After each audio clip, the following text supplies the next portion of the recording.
On this episode of WSIU in Focus, we will be featuring Little Toot. Now you're probably snickering because Little Toot sounds like something it's not. What it is a miniature working steam engine that presented us with a fascinating number of themes that we could package into one amazing story. These included opportunities to learn about Little Toot's history and a chance to witness its rebirth. Along the way, we actually got to see the inner workings of these steam engines. The most important aspect about Little Toot, however, is how attached people are to it. This little engine sparks childhood memories and inspires many to volunteer countless hours laying down track and helping this engine keep running. Little Toot is located in Flora's Charley Brown Park. It was a fixture in the park during the 1960s, but then it disappeared. Clint Green, who grew up in Flora, couldn't forget what this little train meant to him as a child. He acted upon a dream to bring Little Toot back to Flora, and in doing so, perhaps rekindled a spirit that had been extinguished. People were inspired, they volunteered, and the harder they worked, the more the dream seemed to expand. All of this happened because of a little engine and a man with a plan who said, "I think I can." Let's meet Clint Green. When I was a child, before I was 5 years old, my parents brought me to this park and I rode a miniature steam train called Little Toot. Didn't really have an appreciation for it then like I do today, but in fact it was a real coal-fired steam locomotive, only in miniature, which made it very, very special. In about 1997, I was just curious about the train I remembered as a child and started doing some research work and looked at some old pictures and began to draw back on those memories from when I was a small child. This was the date that the train made its first test runs here in the park. One of his resources is this scrapbook given to him by Charley Borders, the wife of the original owner. Here you have Mr. Borders and some of the city commissioners and the mayor congratulating him on finishing the railroad. We're really fortunate to have this book. It's contains so many valuable pictures. You know what, there's one picture I really want to show you. It's a great picture of Gaylon Borders aboard the locomotive. Look at that. Smile hanging over the engineer's side. Just a fantastic picture of him. Taken in the spring of 1959.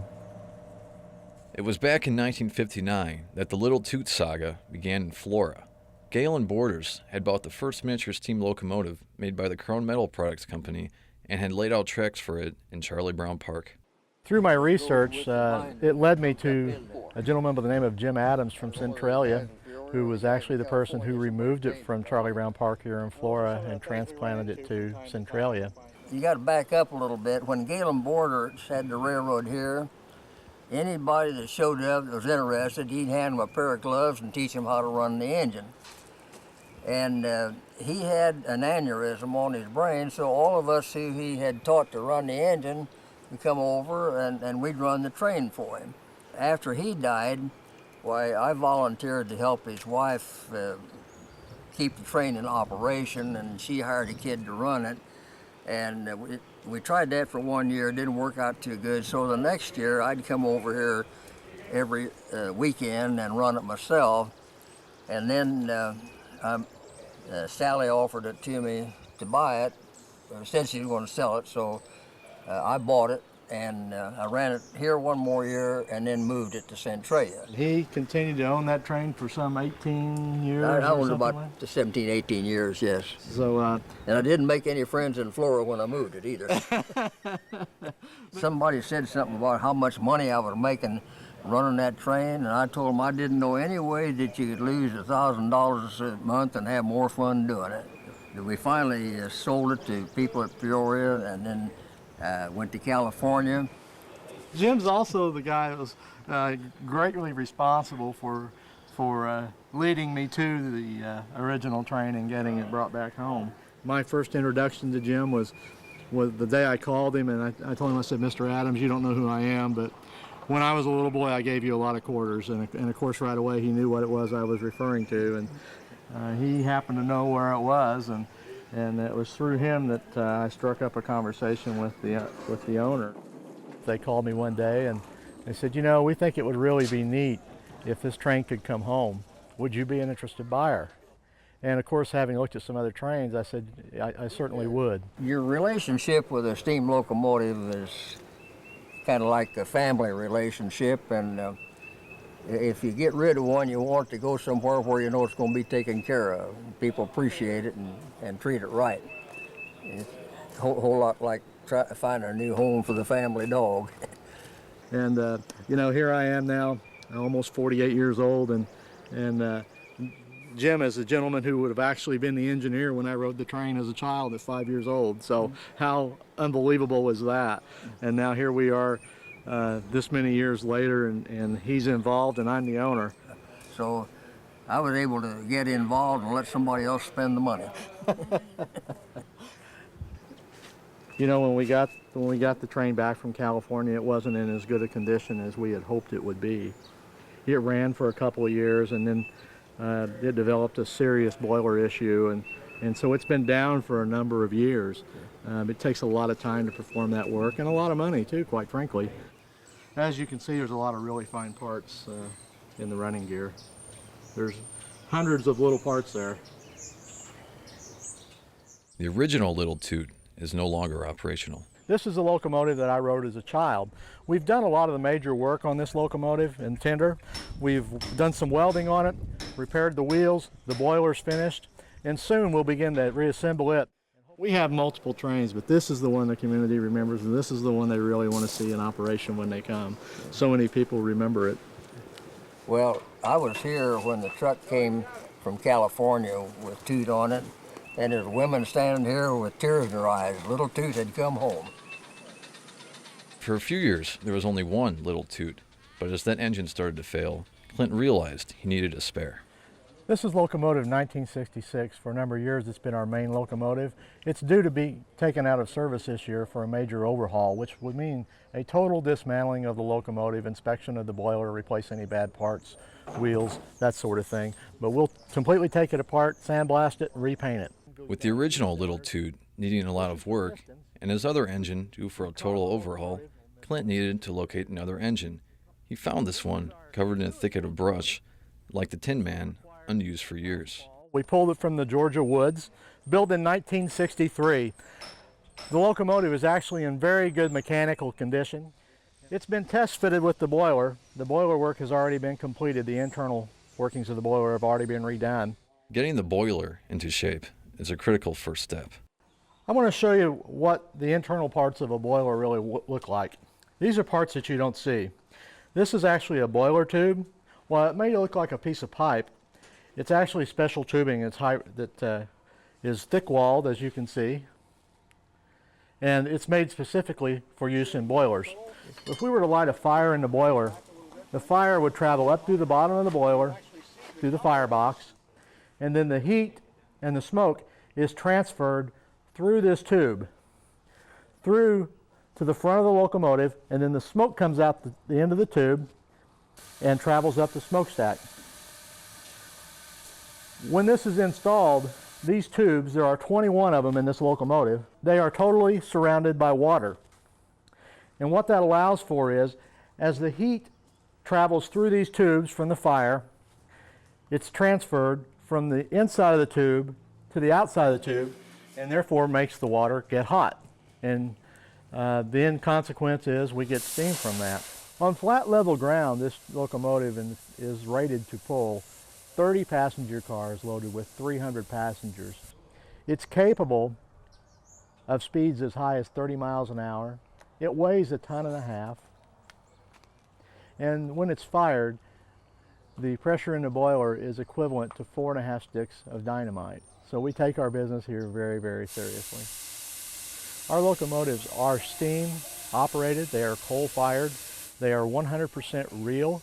They are exact as a full-size locomotive, only in miniature. And so we take great care of them. It's a labor of love. We're staffed by myself and friends. These guys are Clint's backbone, and whenever he wants to put a work day together, these guys drop what they're doing and they come out here. They're not paid, and they're as dedicated to this Little Toot as Clint is. This was one of countless work days for Clint and his volunteers. We're going to be removing the boiler, we only set it on there temporarily to make sure it was going to fit okay. We're going to remove it, and we have a broken bracket that we're going to replace today, and you'll see us re-welding that. We're going to clean this up and weld it. Joe Cottle is one of Clint Green's regular volunteers. He had grown up with Clint, but wasn't in regular contact with him anymore. But living in a small town, he only took a casual mention of interest, and he became a vital part of Clint's team. His mother and my mother-in-law are best of friends. I actually told my mother-in-law, I said, well, you tell Clint, because I hadn't seen him in a while. I said, you tell him I'm ready to help when he's ready. And it wasn't a couple days later, bing, he gave me a call and said, hey, I'm meeting out here at the park with a few guys. Let's get together. Let's get going. I said, okay. We're going to wrap the boiler with some very special insulation that helps hold the steam in. We need a piece about 18.5, maybe 19. Before I actually got involved in a railroad, I worked for North American Lighting. And I do a lot of metal rebuilding, stainless steel work, soldering and MIG welding, TIG welding, and do some painting. And before that, I worked in auto body repair for 15 years. So whenever I found out that Clint was wanting to open the railroad back again, I told him, I said, I'm your man. I said, well, I know you. Because actually I had done some work for Clint years ago on an old T-Bird that he had. And we got together, and that's all it took. I said, if I can't fix it, I know somebody that can. When a locomotive goes down, this really gives you the opportunity to really see what goes back into getting it operational again. It's a lot of work. You just saw them applying the insulation to the boiler on number 1963 there. This is the same area on the boiler on this locomotive, but this still has the sheet metal jacketing applied, and that will go over that fiberglass insulation. I've been volunteering here about 5 years. I'm from Evansville, and I just discovered this place on the internet one day and came up and fell in love with it. And I've been here every weekend since. You kind of have to be a jack of all trades to work on one of these. You've got to be a machinist and a mechanic and a pipe fitter, and it's just a tremendous amount of work. It's very labor-intensive work. It's very, very physical. Everything we have is either hot, heavy, or dirty around here. Clint Green and Norman Morgan team up to tackle one of the most crucial jobs performed on a steam-powered locomotive. Okay, what we're getting ready to do, we're getting ready to check the timing on the locomotive to make sure that the wheels and the valves and the cylinders are all within time of each other. It's kind of like a car. It has to be in time or it won't run properly. Instead of using steam, which we usually have it on, we're going to use compressed air to check it. It's much easier. So I'm going to ask Norman just to open that valve up, and you're probably going to see the locomotive take off and the wheels will actually start spinning. There you go. And you can actually hear the chug if you listen.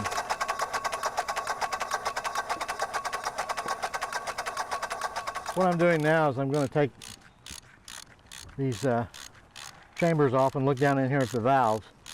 I'm going to check the valves visually and see if I can tell if they're out of adjustment or if they need to be readjusted. Actually, in here, these are valves. And if you look, you can see the slots. And the steam actually comes up through the cylinders here and is exhausted here and here, or the chugs come from here and here. This is the valve that creates that. And what we're looking for is as this valve slides back and forth, is for it to go closed and open about the same distance. So, you know, a steam locomotive is small but mighty, and it's hard to believe its total power comes down to adjustment of 2 square nuts and a piece of copper wire. But if these aren't just exactly where they need to be, the locomotive won't move, or it won't pull passenger cars like it should. So what we'll do is we'll turn the wheels over by hand and watch that movement and see if we can tell if it's operating the way it should. At this point in the stroke, the forward port is exposed, and that would allow steam coming in the top to go into the front half of the cylinder, pushing the piston backwards. Crank it over. And as it turns, you see that closes, and then the back port is exposed, allowing steam to go in the back half of the cylinder, pushing the piston forward. So you get a double action. See, it's got some slack in it now. We're going to take this wire off, turn this nut about a quarter to a half turn, tighten up that slack, and then put the safety wire back on it. This is the part that's the lost art. Without this knowledge, this locomotive would never run. Most of the people who did this work are long gone, and there's a small few of us that were fortunate enough to get some of the information passed on, and we're able to maintain the equipment. As I said, it's small but mighty. You know, a lot of people show up and they think, oh, what a cute little train, and what they don't realize is that it is 100% the real thing. And they just don't realize that, you know, it's not a kiddie train. Well, we've made the adjustments to the locomotive and adjusted the timing, so hopefully those adjustments have helped it perform better, and we're going to find out very quickly. What we're looking for is a nice even chug, chug, chug, chug like you would hear out of a locomotive, or like a train should sound. Instead of a chug, chug, chug, chug, chug, chug. We want them to all be nice and evenly spaced. So we're going to find out now if we've helped it. So we're going to open it up, put some air to it, and see what we hear.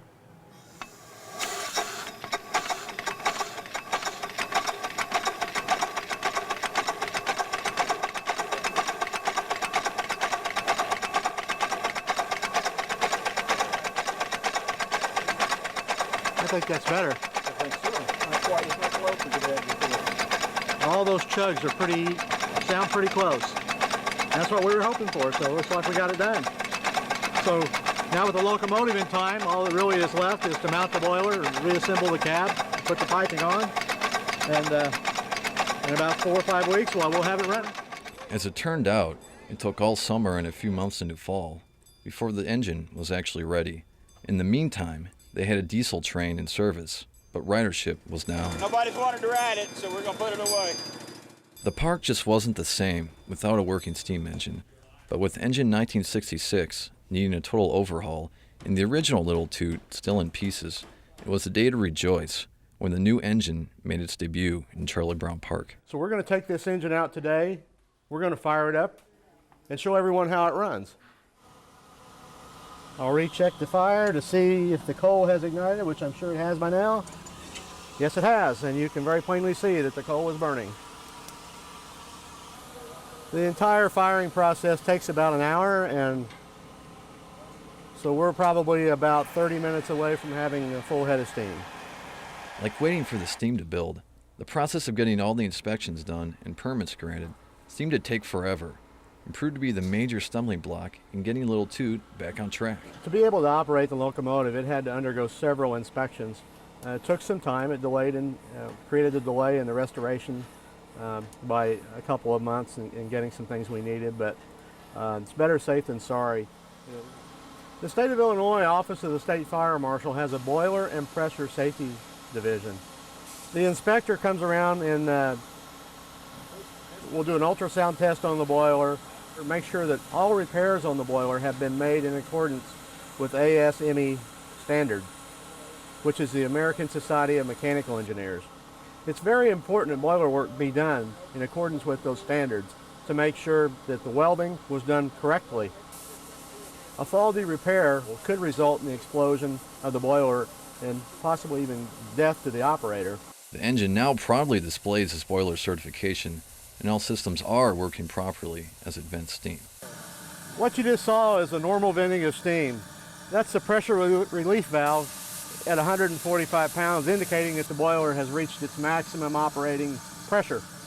The pressure relief valve lets excess pressure blow off. In addition to the boiler inspection, the train and all of its components are inspected by the Illinois Department of Labor, which is responsible for amusement rides. They actually come down, look at the engine, look at the condition of its wheels, look at the condition of its brakes, make sure it's safe to operate. In addition to that, annually, they come and they inspect our entire track They walk the track, they check for loose spikes, loose bolts, rotted ties, all of those sort of things. And we were inspected 2 days ago, and there's 100% no defects. With everything pronounced A-OK, Clint Green was ready to take the train out for a test run. There is something special about steam trains that had been missing in Flora. When we fired 2 days ago, all of us were standing around down there just going, the smell of smoke, you know, it gets in your blood, you know, and to see the steam plume and everything, and that's what makes it happen. A lot of people ride the train, but they prefer the steam. There's no doubt about it. No doubt about it. But it's more work, but in the long run, it's worth it. We'll get them other two up and going, and I'll tell them how big we'll get. This day was a momentous occasion as city officials, VIPs, and Clint Green posed for a picture as they made an official announcement about plans to expand this operation. What we're doing today is a groundbreaking for an extension of the track. I believe the track will be probably twice the size that it is now, which is going to entail a lot more of the park and just make it more enjoyable for everybody. It'll probably take 3 or 4 minutes longer to get around this new track when it's done, and I can't wait. I was born and raised in Flora. My friends and I rode our bicycles out here to ride the original Little Toot back in the 50s. Now, I come out here with my grandkids from Springfield and spend the day. And to me, that's what it's all about.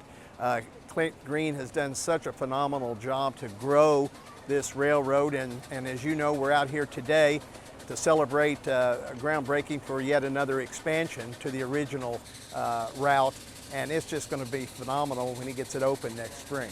As word gets out that the expanded track is in operation, I look for Clint to add more attractions and make it more of a destination for a lot of travelers. On this day, mostly locals turned out. Folks like Robert Delaney, who brought his granddaughter to see the new Little Toot. I work for B&S Blasting, and Clint came in one day wanting some parts painted and blasted, and that's how I met Clint. I was really interested in the Little Toot to begin with. I rode the original Little Toot whenever I was a child, and I want my granddaughter to be able to ride it. Ron Landau Brown is a well-known children's author whose themes center around trains. He gets invited to many train events such as this one, but has never quite seen anything like this. The fact that this is run by volunteers, I can't see how they do it. These fellows, I know, I was here last night working with them till about 11, and they've got regular full-time jobs that they do. They come here after work and work their behinds off. And when they rolled that one out yesterday and we were working on it, I couldn't believe the condition. It looks like it just came right out of the factory. It's amazing. They've done a great job. I understand a local company did the paint work on it. At the station, they sell Little Toot root beer, food, and a variety of souvenirs, making money any way they can. But costs far exceed revenues at this point. I'll never get rich at this, but I didn't do it to get rich. I did it for the love of doing it, and because it was something good that the community really needed. It's an expensive project. We survive on our ticket proceeds. We charge $4 per passenger. At $4 a ride, it takes a long time for things to add up, and our single biggest cost is our insurance. And we've been here 10 years, and we've never had a claim, so that's a good thing. Clint Green is on constant lookout for potential problems. Uh-oh. Let's go over there. Okay. Here he springs into action at the first sign of trouble. One of the passenger cars has derailed. There are no injuries, only the inconvenience of a delay in service. Oh, we think probably the track shifted a little bit. This locomotive is much heavier than the other one that we run. So we replaced about a half a dozen ties and put the cars back in order, and it's up and going just like nothing happened. There's a lot to maintain. There's ties, tracks, spikes, bolts. There's literally hundreds of thousands of pieces and parts in the railroad, so it doesn't take very much for there to be some little hiccup somewhere. As you can see, this train today has run marvelously all day, and we've just brought it out of service from 40 plus years of mothballing and returned it to service today and hauled probably 500-600 people today. Everyone got to ride, and that's a great feeling. The day was a success. Clint Green and his band of volunteers will continue to build on this milestone, expanding the track layout and eventually getting all 3 Little Toots in service, making Flora a destination for people who love miniature life steamers.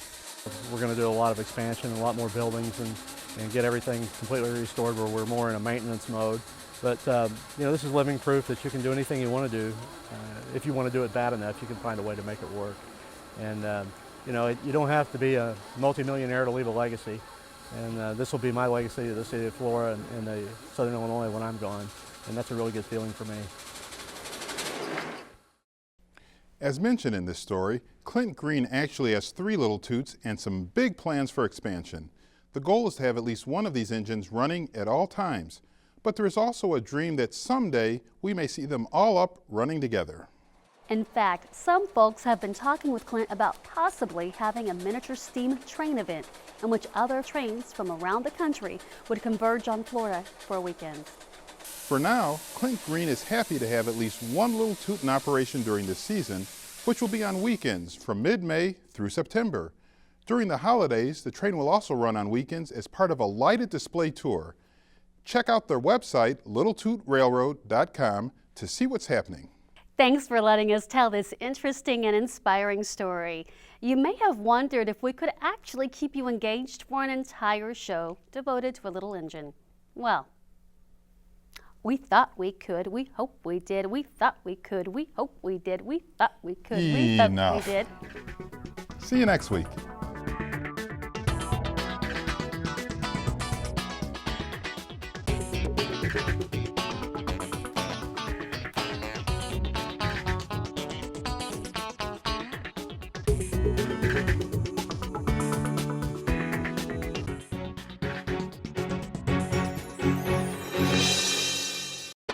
Video copies of this program are available. To order, call our customer service department at 618-453-6184.